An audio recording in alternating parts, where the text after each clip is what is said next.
Tekanan melampau daripada keluarga sejak kecil mengakibatkan seorang wanita hidup dalam keadaan kemurungan, hilang harapan dan kesedihan berpanjangan hingga pernah cuba menamatkan riwayat sendiri lebih 10 kali. Namun sekarang kitaran hidup Roselle Lu Sook Hui 26 tahun berubah sama sekali daripada seorang yang sentiasa dibelenggu kesedihan dan kebimbangan kini menggunakan pengalaman itu untuk membantu mereka yang berdepan masalah sama. Roselle yang kini menjalankan khidmat perunding kehidupan sedang membantu 50 wanita terdiri daripada pelbagai latar belakang termasuk golongan profesional untuk mendepani tekanan dan dapat hidup lebih bahagia. Dia mengakui menghadapi tekanan sejak kecil akibat didikan ibu bapa yang mahukan kesempurnaan bermula daripada pencapaian akademik hingga kepada penjagaan kulit menyebabkan dia mengalami depresi dan beberapa kali cuba membunuh diri. Menurutnya, dia sering menjadi sasaran ibunya yang memberi tekanan emosi dengan alasan dia sebagai anak sulung perlu memikul tanggungjawab sebagai kakak dan menjadi contoh terbaik kepada adik perempuannya. Katanya semasa bekerja di sebuah syarikat jualan, dia sanggup bekerja hingga tengah malam, tidur sekejap dan masuk semula ke pejabat awal pagi esoknya demi memastikan menjadi pekerja terbaik. Roselle berkata, apabila dia mampu mengubah cara berfikir dan menjadi lebih positif, persekitaran dan orang sekeliling turut kena kesan baik itu. Masa I high school the time, when I think it was like form 3, form 4, form 5 lah around that time. I ada pernah try to like talk to my mom and tell her like, this is how I'm feeling. This is the pressure that I'm feeling from you, and you know, like I can't take it. You know, it didn't help that I selalu juga dibandingkan dengan orang lain, dibandingkan dengan cousins, dengan kawan baik sendiri, dengan other children yang basically do better than me lah, you know. So it was at that point yang I memang suffocate tau, memang dekat sini dah. I tried cakap elok-elok, tried, tapi dia macam tak masuk, tak tahulah dia masuk telinga dan keluar sini, ataupun dia masuk tapi dia tak masuk dalam hati, dia masuk sini lepas tu lupa. Okay, so these things, it didn't happen also just during adult. Dia sebenarnya dia start dari I darjah 6. So masa I darjah 6, tak ada macam buat, tapi I ada banyak thoughts to jump off a building when I was standard 6. So it's like I akan macam, you know, imagine hallucinate macam tu lah, imagine banyak diri I just jump off a building. And bila naik sekolah menengah, around form 2, start form 2 sampai I think form 5 lah, during that period of time, few time I akan resort to cutting myself in hopes that masa tu kan kecil lagi, ingatkan bila cut and then bleed then will die kan. So at that time memang banyak resort to harming myself lah, because I think during that time, the teenage years, bila the pressure and the pain was too much, and bila you bersuara tak ada orang dengar, so how I cope with it is that I need to harm physically so that I boleh forget about the one inside. To give you a little bit more in depth lah, as to understand why, you know, I would want to do all this, is because macam I ceritakan, like there's so many expectations and there's so many hope on you to take care of others, to be there for others and to live for others. So the question that kept popping out on my head was like, how about me? You know, who's taking care of me, right? And yeah, sorry. Who's taking care of me? What am I living for? You know, I hidup ni untuk orang lain juga. You know, that kind of thing. I was just, you know, I'm crying now because I was just reminiscing. I felt very sorry for that Roselle at that time, you know. Sebab dia seorang jadi tak ada orang. And dia rasa macam like, if it's my life only for other people, you know, it's my life only for other people, how about me? No one's taking care of me. So because of that, dia akan fikir lah like, lebih baik I tak payah hidup, you know, like penat, sangat penat. And you cannot say that you cannot do this anymore. Thank you. You cannot say that you can't do this anymore, because like kita sayang ibu bapa kita kan, kita sayang adik kita sayang orang sekeliling kita. So bila you ada hati and you have that love for them, you would want to do it for them, but at the same time you also can't say that I'm tired, I need help. I rasa ini like at that time I felt like this is, if I said this I was weak, I tak cukup strong, I was weak. If I ask for help, if I say that I can't do this, then I would be ungrateful, I would be useless, I would be worthless, like anak tak guna macam tu. Even though nobody said it lah, but it's like the thoughts, right, that come because of how I was raised and everything. Yeah. Selepas college, bila I pergi kerja, so time kerja tu, like I told you kan, I ada banyak masa that spent on work. So itu was a good distraction lah for me kan. It's like okay, not think about responsibility, kerja. But I think at one point masa I reach like 21 ataupun 22 tahun macam tu, I cannot take it anymore. I remember this one instance that I just went into a cabinet with a knife in my hand, and then I'd be like, okay, this is it. It's like I don't want to live anymore, you know.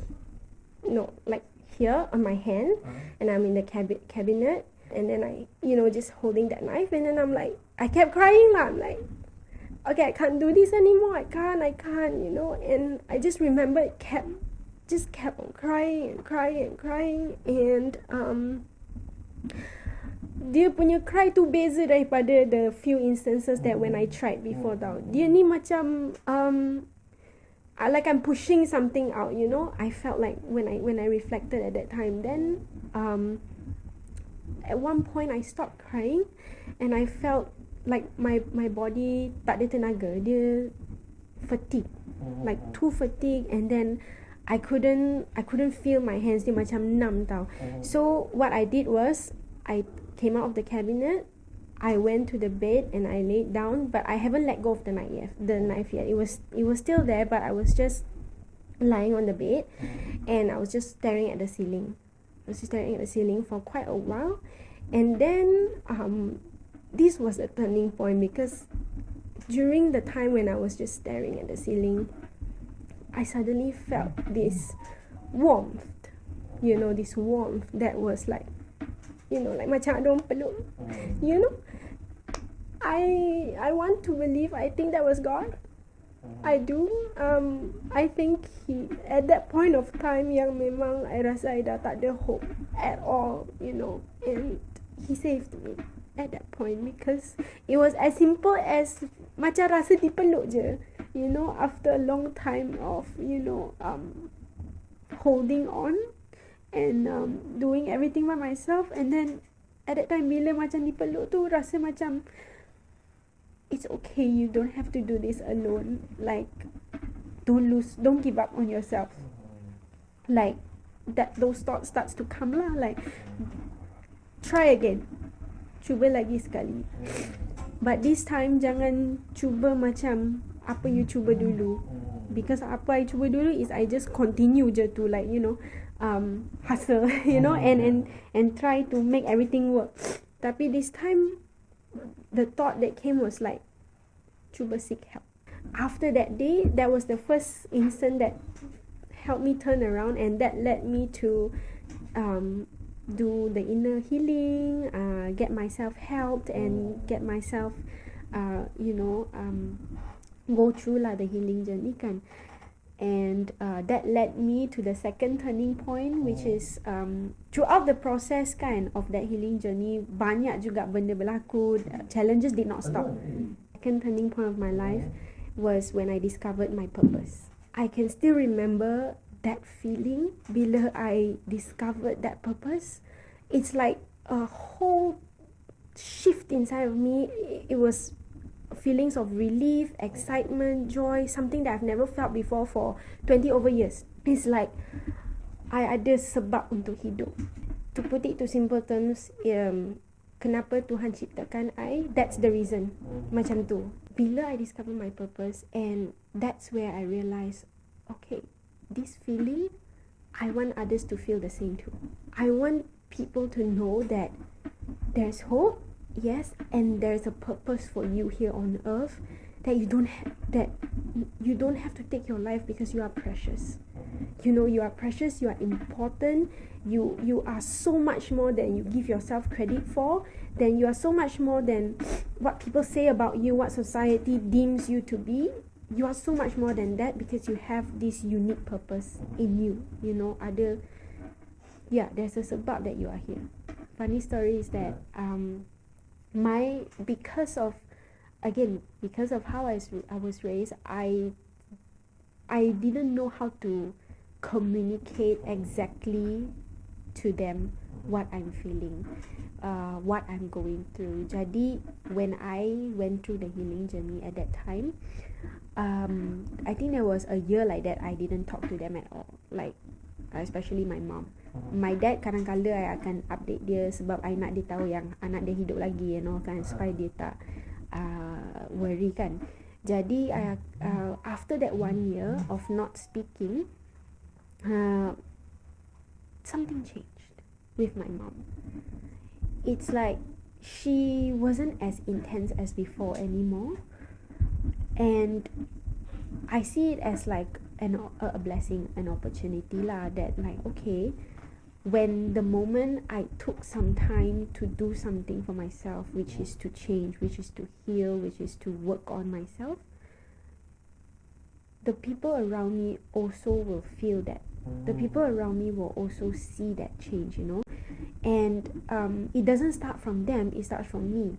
Because lepas I do all the work, and then when I talk to my mom, I notice I show up differently. The way I talk to her was different, the way I see her was different, the way I hear her words was different.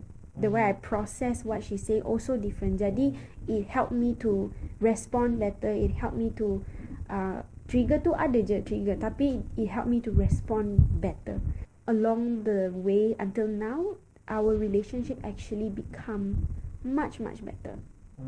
Yeah, very much better. We can communicate, and with my sister as well, because I did the work. I also was able to know how to talk to her, approach, because anak kedua, anak bongsu tu dia lain sikit.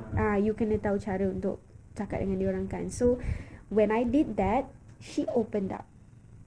She opened up and told me certain things that was bothering her, that was holding her back and everything. And because of that, I pun dapat lah tolong dia untuk heal, untuk berubah.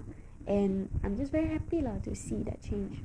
But it comes with a price lah. You at first tu sakit sangat bila you put that distance between you and your parents and your siblings. I buat tu because I feel like kalau I tak buat, I will be in that cycle forever. I akan selalu macam please them, macam tu. Setahun I tak cakap dengan diorang, including my sister. Sampai my sister block me. Yeah, but I understand, because mungkin dia sebab I tak cakap apa-apa. Because I feel like kalau I cakap pun you tak faham. Siapa tahu benda ni. After I heal, when I shared my story, baru orang tahu you went through that. You know, baru orang tahu like you did that, you were thinking like that, that's how you felt.